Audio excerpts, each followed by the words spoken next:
just breaks everything. As far as I can remember, there's at least 7 Matt Smith props, because when he got given his first one, so in Flesh and Stone they were filming with the Weeping Angels, he got given this original prop on set, and it was made of resin inside, because the brief was that you would slide the prop up with your thumb.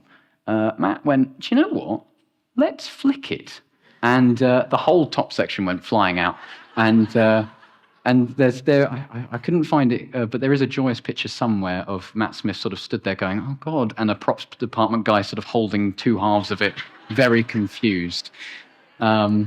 And so, yeah. And then after that, with sort of Peter Capaldi, they did machine a few of the screwdrivers, but at that point it starts to become CNC'd, which is computer numeric control, which is effectively where machines make the parts. So all of the props become very similar. They're not quite as different as all of the ones we've just looked at. So it becomes very difficult to sort of tell them apart. And then the Jody screwdrivers were actually cast pewter, so they were all made from the same mold, so the same problem applies, that there's just so many of them that you end up not being able to tell them apart, really, because there's no distinguishing details.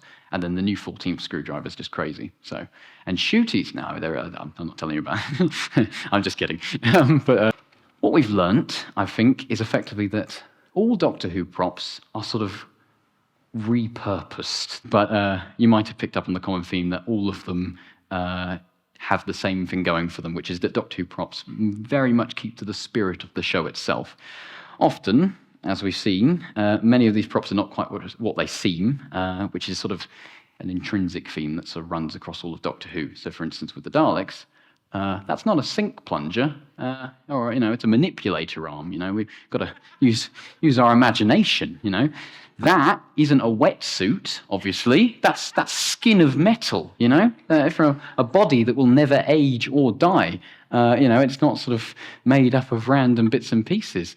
That's not a London police box. It's the most wonderful time machine in all of the universe, obviously. It's bigger on the inside, and it's alive, And that's not just a random bloke, that's a Time Lord with 2 hearts that, can sort of think. So all of Doctor Who props effectively sort of keep in that thing that it's not a Samsung phone button, it's a bit of 51st century tech, it's not a screwdriver from Thunderbirds, it's a sonic screwdriver or a pen light or a whistle. They're all these wonderful things. And so that's the sort of thing that I always find interesting with Doctor Who props, is that they very much keep to that kind of spirit of imagination. Hundreds of thousands of people have sort of worked out countless techniques over the years and have poured their hearts and souls into making something out of nothing, taking something ordinary and making it into the extraordinary. And that's what the show does best, effectively. So, yeah, thank you for sort of joining me. I've just obviously got a special thanks for everyone.